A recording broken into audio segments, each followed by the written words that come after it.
Bonjour à tous et à toutes, j'espère que vous allez bien en ce jour, moi ça va bien. Aujourd'hui j'aimerais parler avec vous d'un sujet très présent dans nos vies. Des fois on ne réfléchit pas forcément que l'on le fait, c'est l'effort. Alors qu'est-ce que l'effort? Pourquoi l'effort est parfois difficile? Et surtout, comment apprendre à faire des efforts? Alors, c'est ce qu'on va voir dans cette vidéo. C'est parti! Si on regarde bien dans notre vie, l'effort il est partout.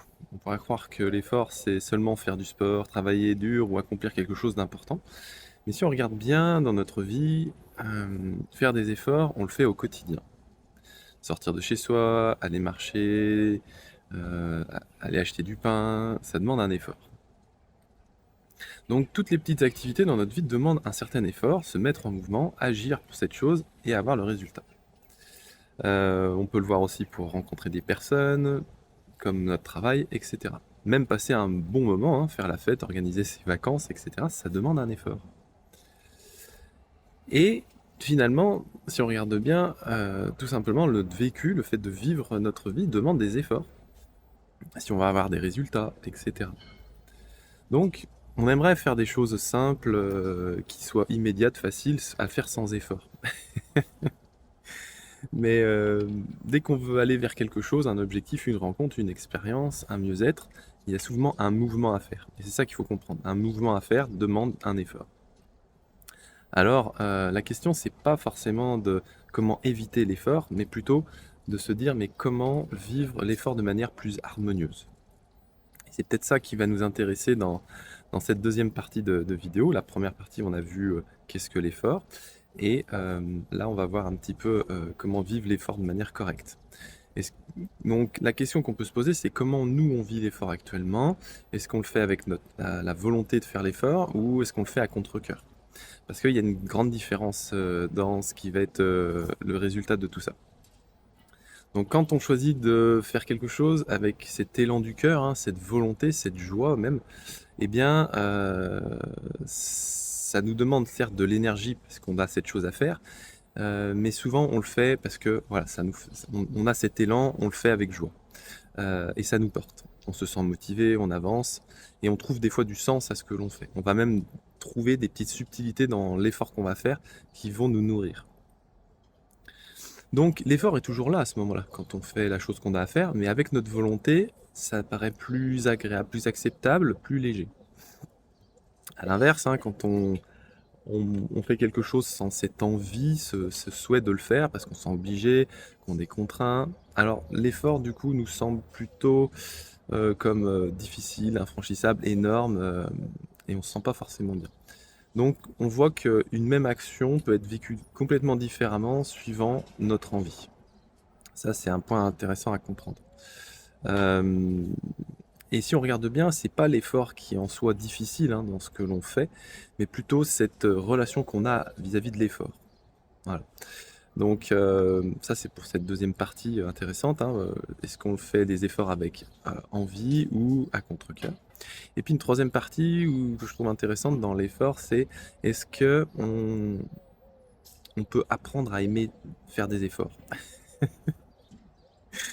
Parce que justement, si des fois on peut trouver des activités qui nous demandent un effort et qui sont difficiles, c'est parce que souvent, c'est pas tout le temps, mais souvent c'est parce que il y a un côté où on n'a pas l'expérience de cette chose. Donc on apprend, on découvre, il y a beaucoup de choses à apprendre, donc forcément ça nous paraît énorme. Mais c'est juste parce que on n'a pas ce recul. Euh, et on le voit hein, souvent quand on commence une nouvelle activité. Si vous avez jamais médité de votre vie, apprendre à méditer, ça va vous paraître des fois difficile. Si vous tenez 5 minutes en méditation, ce sera juste génial.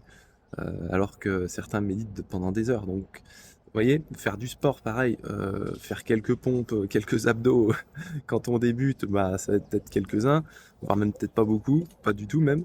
Et puis quand on a un peu l'habitude, l'entraînement, bah, ça nous paraît facile. Changer une habitude, hein, si on a l'habitude de fumer et puis on s'arrête de fumer, ou si on change notre habitude alimentaire, bah, il y a quelque chose qui change. Même dans une relation, si on débute une relation ou on change de relation, bah, il y a un temps d'adaptation. Et souvent, ça se fait par des efforts. Alors voilà, vous comprenez bien que quand on crée un projet, on développe une compétence, c'est toujours pareil. Pourquoi? Bah parce qu'on débute tout simplement.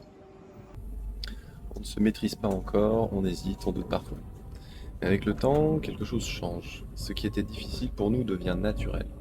Ce qui nous demandait des efforts devient plus fluide, justement parce qu'on gagne en expérience. Et parfois même, ça devient même agréable de faire des efforts. On pourrait même dire qu'on peut prendre plaisir à faire des efforts. Euh, c'est comme quelqu'un qui au début peine à marcher, hein. Regardez les enfants quand ils débutent, ils balbutient, ils font du quatre pattes avant de faire du deux pattes, du deux jambes. Et puis à un moment donné, ça devient naturel, c'est même un plaisir de marcher. Et on voit bien, hein, il y a des gens, ils vont faire des balades, c'est juste un plaisir. Enfin, même vous, hein, même moi, j'adore marcher des fois, c'est sympa.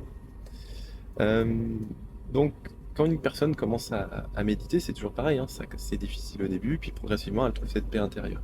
Et il y a aussi cet élan, une fois qu'on a cette expérience, et ben, d'y retourner naturellement. On se pose même plus la question c'est difficile ou pas, ça demande des efforts ou pas, c'est on le fait parce que ça nous fait plaisir. Et ça, c'est le point intéressant, c'est parce qu'on y trouve une joie, une paix intérieure. Donc l'effort, ça peut devenir aussi une joie quand on cesse d'être uniquement dans la contrainte de je fais ceci parce que nanana, nanana.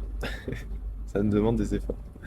Alors la question, encore une fois, c'est pas de est-ce que je dois faire des efforts, mais plutôt euh, vers quoi j'ai envie d'aller, vers quoi j'ai envie de mettre mon énergie, vers quoi, quels sont mes projets qui me donnent envie de faire ces choses.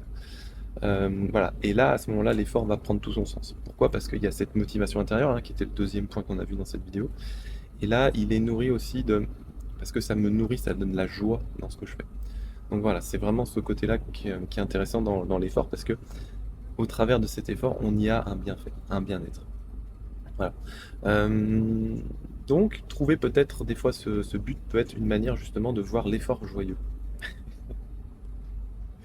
Alors voilà, moi je vous pose un peu la question maintenant, c'est qu'est-ce que représente l'effort pour vous? Est-ce que vous avez des objectifs et comment vous vivez cet effort au quotidien? Euh, Est-ce que c'est difficile? Est-ce que c'est facile? Est-ce que vous y prenez plaisir ou pas?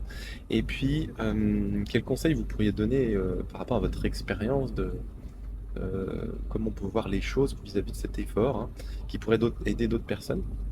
Donc voilà, je serais heureux de vous lire en Prochain commentaire arrêt, pour ça. next station. Nächste Station, Romanèche-Thorens. Et oui, Pour votre sécurité lors de votre descente, prenez garde à l'intervalle entre le marchepied et le quai. voilà. Et bah voilà, merci de m'avoir écouté. Et puis bah, n'hésitez pas, si vous voulez vous abonner, suivre du contenu sur la sagesse, l'éveil, bah, et la méditation, bah, vous êtes au bon endroit. A plus, salut, bonne journée.